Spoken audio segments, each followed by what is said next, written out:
Happy New Year, everybody. Really good to see you all back. So many of you.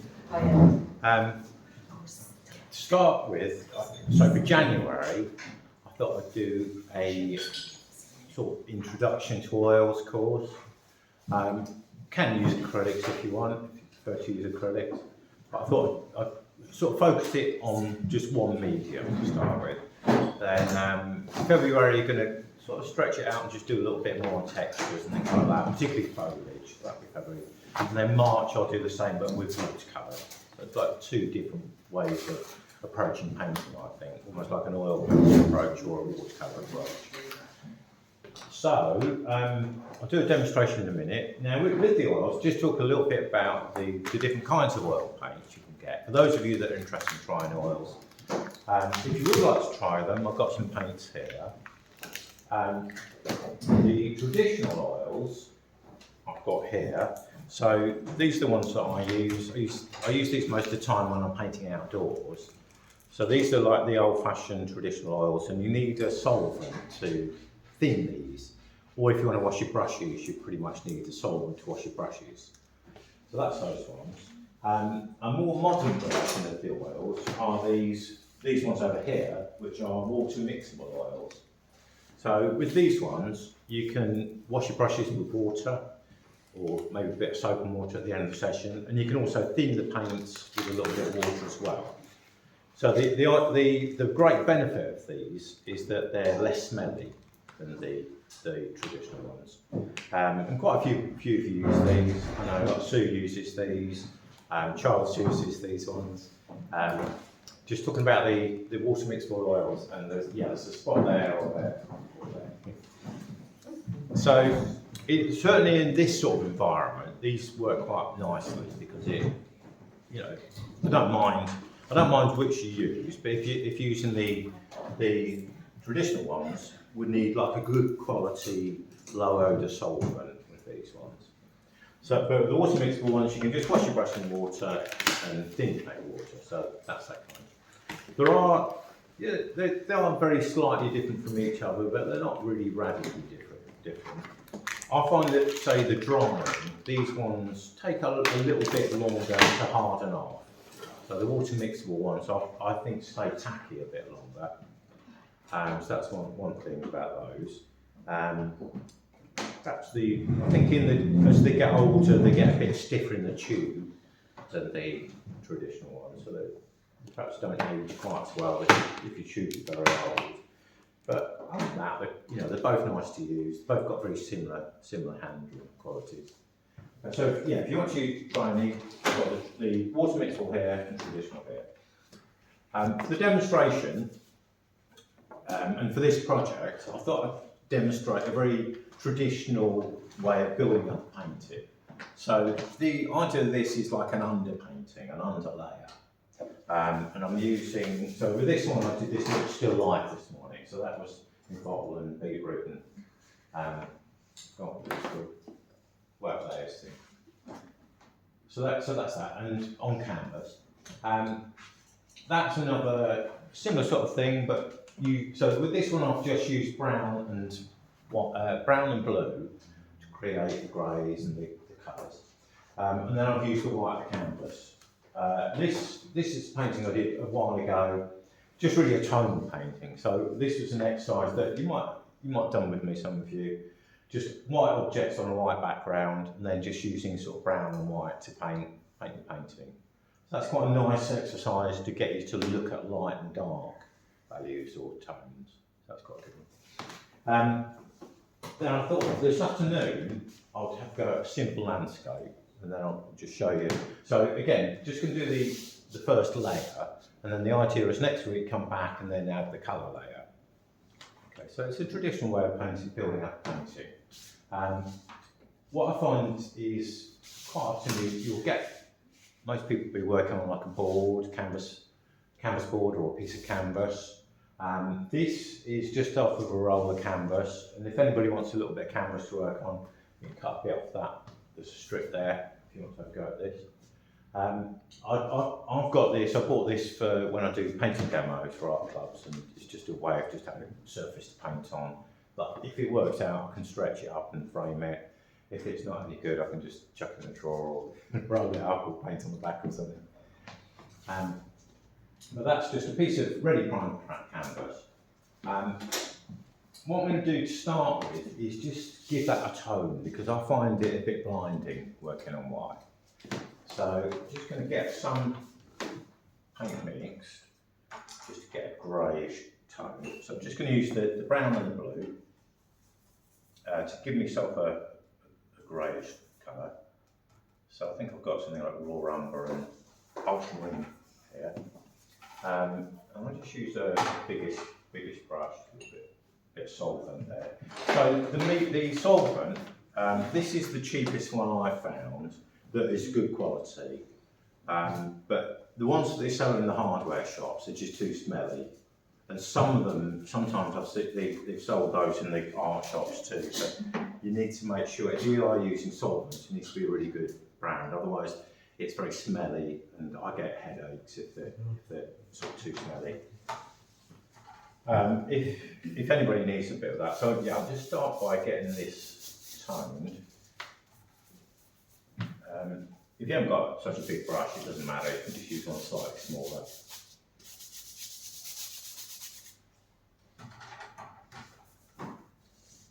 Just mix a little bit more. Well, that just gets rid of the white.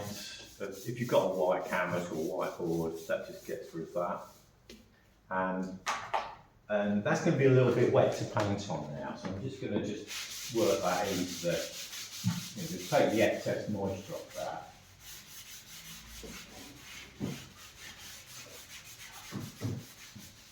And a bit of tissue, or actually a bit of rag might be better. The tissue tends to. So yeah, it's just it's an off-white now, so that's a little bit easier to work into. And then from there, I can then just use my browns and blues. Got some brown here. And instead of the reason I'm not using white is that with oil paints, white is quite a slow drying colour. So the raw umber and the blue will dry pretty quickly. And it rather depends on the kind of surface you're working on. Some surfaces will absorb moisture and it will become touch dry really almost instantly. Others will be a little bit more, stay wet a bit longer. If I just sketch this out roughly here, so I think my little track. So this is a photograph I took over the Christmas holidays, and it's out towards Wakering. We just went for a walk up that way. And you could probably find at this time at the moment, you could probably find lots of these sort of scenes, because it was saying like Sutton Road is very much like that at the moment. There's a lot of water about, so there's lots of potential for, just move that over a bit. I think I made that a bit too.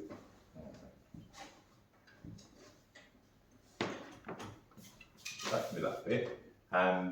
This bit, I just thought it was quite an attractive scene with the reeds on this side. And the idea really is just to really kind of draw it out with the brush. And brush drawing is very forgiving, and then we've got these shrubs here. I can move about there. And I just want to get an idea where that reflection will be. And then come over to there. And then we've got these little bits in the background. So that's the rough shape, so I just work into that a little bit. Just try and make that a bit more like what we've got there. Go to a slightly bigger brush now. If it's a bit too dark, it's not the end of the world. In fact, I prefer to work in something too dark than too light. That can be these little hedges here in the background. The reeds, I'm just going to leave that as the canvas itself. Perhaps just to make a few marks like that. And then we've got these nice muddy tracks here. That's a bit dark there. This bit here is a little bit darker. do that, and maybe I quite like using a bit of rag with oils and just work areas in.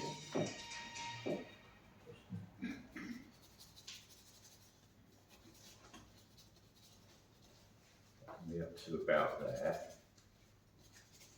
Perhaps go to these now here. Go a little bit bigger.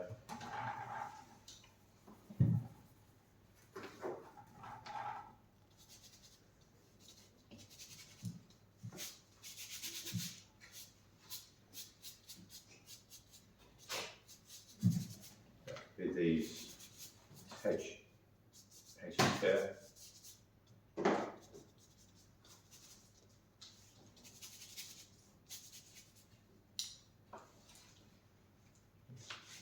A little bit there. Then we've got the grass verge here, slightly lighter. Let's just use some brush there. A bit darker there. You can get quite dark shadows at the bottom there. And then just work my way forwards really, get some nice darks in here.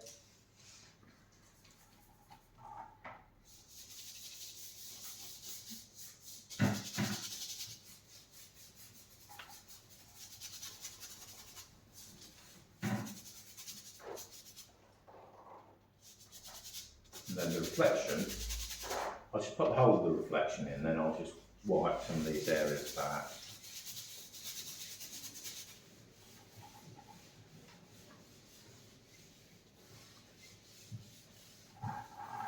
It's a little bit darker there, isn't it? So that can go a bit darker.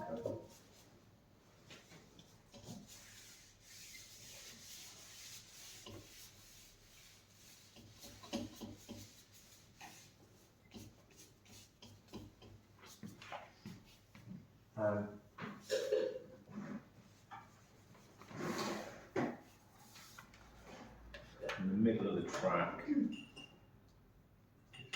just re-establish that in the middle of the track, and there's there. So yeah, the idea is to sort of kind of get to this sort of stage, and then you could put these bits in, but they could just be popped in at the end if you want. Just leave that to the finishing touches.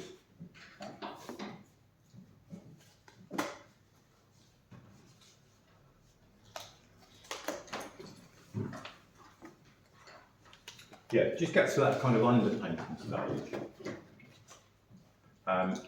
Needs a little bit more tweaking, but it's not too far off. So the idea is I can then let that dry. Then when I come back next week, I can then sort of start adding colour. Let's work from the background and foreground, and add some colour. Is that okay? Yeah. And what's the idea of an underpainting? I mean, why start with that? Yeah, because you don't have to do. You don't know. It's sort of one approach. Yeah. One of the advantages is it's partly if you've got a white board, you're going to find if I went straight for the colours, I have to put the paint on quite thickly.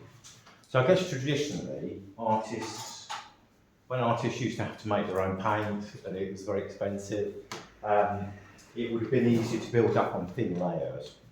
And it's a bit like if you had a white door and you wanted to paint it bright, sort of deep blue, you'd probably get maybe a grey undercoat or something like that, and it would block out the white of the canvas. So that's part of the function, is just to give you a strong tonal underpainting so that if I wanted to put a nice deep sort of mid-green here, I could do that without too much white showing through.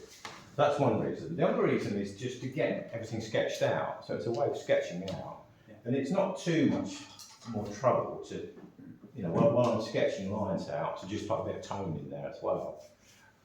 It is a method that I do use. When I took part in the Sky Landscape Artists of the Year programme, I did do this. This is exactly how I drew it out. I drew it all out just in tone first, just because it's a way of drawing, just drawing the shapes with the brush. And then I just quickly blocked a little bit of tone in. And that just gave me an idea. But the other thing is you've got a sense of the whole design, the whole tonal design. I think we very much read paintings in areas of light and dark, the shapes of light and dark. Obviously this photograph, I've already composed this photograph. I've already cropped it to the shape. It's not the shape it was on the camera. I've sort of, you know, come in a bit, made it a bit square. And I do that with pretty much all my photos. But if I go outside and just paint, you know, that's a way of just doing that. Yeah. You've got the design is laid out and see if it looks, you know, if it works well, as you know, tonally, if it looks tonally balanced. And if I want to move anything around, it's very easy to do this. Whereas with colour, I've got to keep mixing colour with everything. So it's a slower way of building up a painting, but it gives you a bit more flexibility in how you design the painting. Do you always start like that? No, I don't. It depends on the subject. Yeah, sometimes I do go straight in with colour. Sometimes I'll just do the line bit and then go straight in with colour. But sometimes I do it with tone, yeah. And if I'm not in any great hurry, if I'm going to come back multiple sessions, I probably would do this. Yeah, some of the commissions I did last year, I went out, I'd do this the first session, then I'd come back. Yeah, because it takes a little while to draw things out, particularly if it's a big painting on a complicated scene. And by that time the light will change, so I'll probably need to come back a second day anyway. So I might as well just do a nice base layer painting and then come back and do another. So what is the difference between that and acrylics?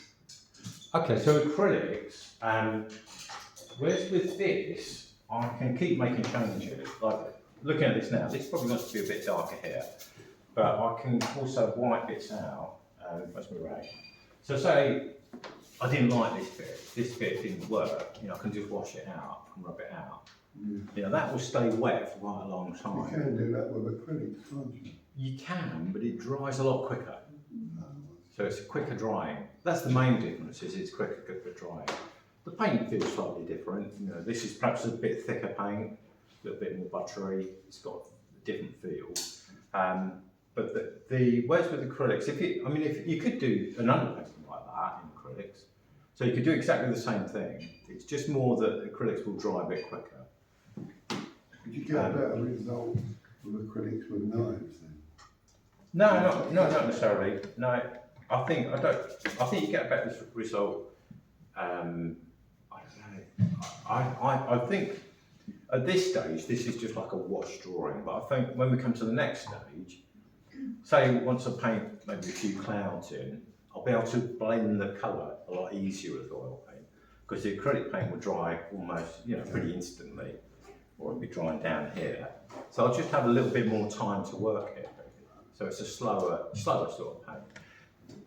This in itself, because I've just used the brown and blue, that will be dry by tomorrow easily enough. Maybe we could dry it later on. The other thing you can do is, if you want to work onto it, or you find it too wet, you can get a sheet of tissue or newspaper and just do that, and that will just take some of the moisture off.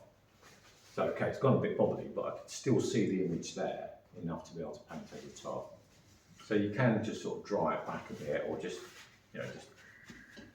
dry it up a little bit. Do you ever bother to, because I haven't been doing underpainting, I always tend to do a pencil drawing and then just start painting. You can't really combine the two, can you? Because if you're going to do that, you're just going to obliterate your pencil sketch, aren't you? There's not much point, is there? Not really. I'd rather sort of do a little bit of this, and then if I wanted to, if I found that it was like a really complicated shape over here, I could then get the pencil out and draw that in sort of afterwards. Yeah, further on, even when it's dry. If I draw it that way. Yeah, sometimes I'll go back in with a pencil or charcoal or pastel or something and just draw some shapes. But I've usually got some paint.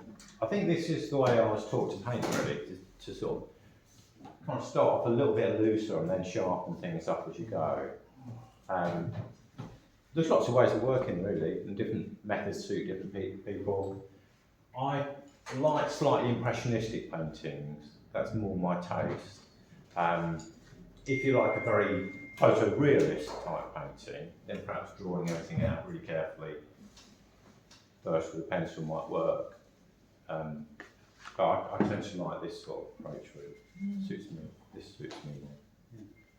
And just a question on materials, if you're going to do an underpainting, the paint needs to be, so if you're using acrylics, Yeah. you need to make it quite thin with a bit of water, would you? Yeah, you need it quite watery because on its own it will dry really quick. Yeah. You just put acrylic straight out the tube, it'll dry quick. So thin it down. Yeah. So I don't know how long you'd have to push the paint around. You might be able to do it though. And then do you really need to be painting on canvas or board? Because I've got these books, but if you're doing that, is it going to get a bit soggy once you start thinning the acrylic? It won't take so much work in it. Yeah. No. So No. That'd be right for a quick. the little boards are better, really. Aren't Yeah, little board, canvas, or something that's primed. You could prime a sheet with your sketch pad with a bit of acrylic primer and then work into it. Yeah, that would work. I'll talk a bit more about materials as we go on. I'll do a little bit on boards and canvases in that session.